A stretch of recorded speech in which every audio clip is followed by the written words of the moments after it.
نحمده ونصلي على رسوله الكريم اما بعد فاعوذ بالله من الشيطان الرجيم بسم الله الرحمن الرحيم اللهم صل على سيدنا ومولانا محمد وعلى آل سيدنا ومولانا محمد وبارك وسلم عليه صلاة وسلام عليك يا رسول الله صلی اللہ تعالی علیہ وآلہ وسلم۔ معزز سامعین و ناظرین، السلام علیکم ورحمۃ اللہ وبرکاتہ۔ سجدہ شکر اور سجدہ تلاوت کس طرح کرنا چاہیے اور کب کرنا چاہیے یہ جان لیں۔ تو سجدہ شکر اگر انسان کو اللہ تبارک و تعالیٰ کوئی خوشی عطا فرمائے یا کوئی نعمت عطا فرمائے یا کسی نیک عمل کی توفیق اللہ تبارک و تعالیٰ عطا فرما دے تو انسان کو سجدہ شکر کر لینا چاہیے، سجدہ شکر کرنا چاہیے، یعنی اللہ تبارک و تعالیٰ کا شکر ادا کرنا چاہیے۔ سجدہ تلاوت، جب انسان قرآن عظیم کی تلاوت کرتے ہوئے آیت سجدہ پڑھتا ہے تو اس کے اوپر سجدہ واجب ہو جاتا ہے۔ واضح رہے کہ قرآن عظیم میں 14 مقامات ایسے ہیں کہ جہاں پر آیت سجدہ ہیں۔ جب انسان وہ مقام پر پہنچتا ہے، وہ آیت پڑھتا ہے تو یا پہلے سے نہیں پڑھ رہا تھا، اس نے صرف آیت سجدہ ہی پڑھی یا آیت سجدہ کا کوئی ایک جز پڑھا، تب بھی اس کے اوپر سجدہ تلاوت واجب ہو جائے گا۔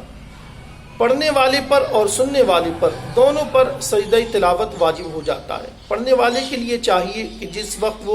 وہ آواز بلند تلاوت کر رہا ہو اور سننے والے اور وہاں موجود ہوں یا کسی کام میں لگے ہوں تو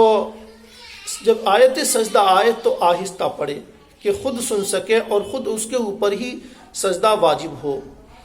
اور اگر زور سے پڑھ رہا ہے اور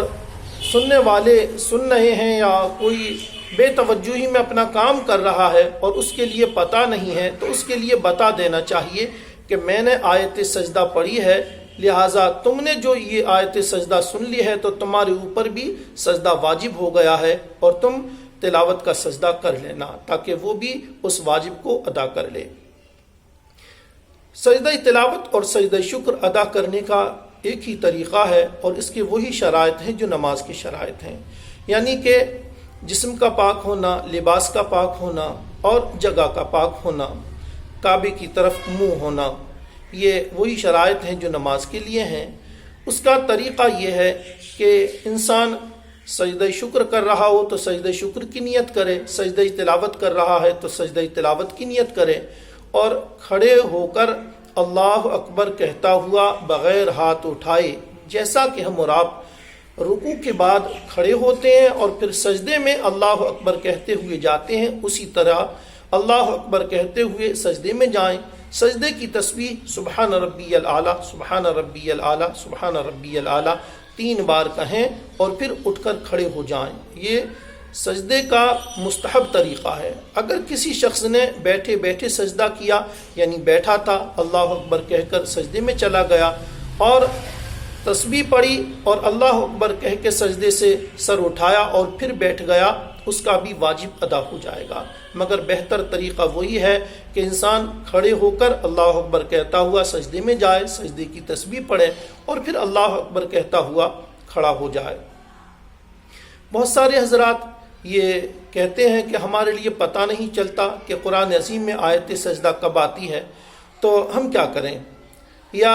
بہت سارے حضرات یہ کہتے ہیں کہ پورا قرآن عظیم جب ہم پڑھ لیتے ہیں تو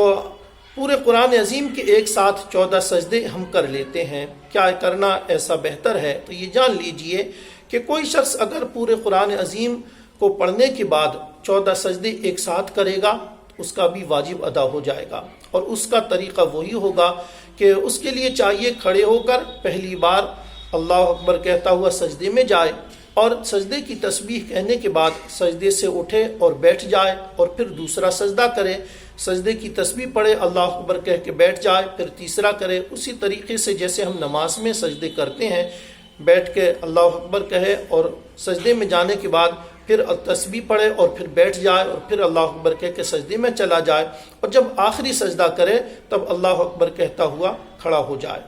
اور اگر آخری سجدہ بھی کرنے کے بعد وہ اللہ اکبر کہہ کے کھڑا نہیں ہوتا ہے تب بھی کوئی حرج نہیں ہے، اس کا سجدہ ہو جائے گا۔ مگر یہ جان لینا چاہیے کہ یہ سجدہ تلاوت واجب ہے، اگر کوئی شخص نہیں کرے گا تو وہ گناہ گار ہوگا، اور زندگی کا کوئی بھروسہ نہیں، ہو سکتا ہے ہماری زندگی وفا نہ کرے، ہم نے قرآن عظیم شروع کیا ہے، چند سجدے آ گئے ہیں، ہو سکتا ہے ہماری زندگی ختم ہو جائے اور ہمارے اوپر واجب باقی رہ جائے، تو چاہیے کہ جہاں جہاں سجدے آئیں وہاں پر خاص نشان لگا لیں یا توجہ کے ساتھ پڑھیں، اور جہاں سجدہ آئے وہاں سجدہ کر لیا کریں۔ بہت سارے حضرات ایسی جگہ تلاوت کرتے ہیں کہ جہاں سجدہ کرنے کی سہولت نہیں ہوتی، مثال کے طور پر کوئی شخص کسی دکان میں، اپنی دکان میں تلاوت کر رہا ہے، اپنی آفس میں تلاوت کر رہا ہے، یا عورتیں اپنے گھروں میں تخت پر چارپائی پر تلاوت کر رہی ہیں، اس وقت میں وہ سجدہ نہیں کر سکتی ہیں، تو ان کو وہی چاہیے کہ وہ اپنی تلاوت مکمل کرنے کے بعد اگر سجدہ کر سکتی ہیں تو کر لیں، اور اگر اس وقت بھی نہیں کر سکتی ہیں تو آنے والے وقت کی جب وہ نماز ادا کریں تو ساتھ میں سجدہ تلاوت بھی کر لیا کریں۔ اور سجدہ شکر تو ہمارے لیے جب ہم کوئی نیک کام کریں، اللہ تبارک و تعالی ہمارے لیے نیک عمل کی توفیق دے، تو ہمارے لیے سجدہ شکر تو بار بار کرتے رہنا چاہیے۔ اللہ تبارک و تعالی ہم سب کے لیے عمل کی توفیق عطا فرمائے، آمین برحمتک یا ارحم الراحمین۔ السلام علیکم ورحمۃ اللہ وبرکاتہ۔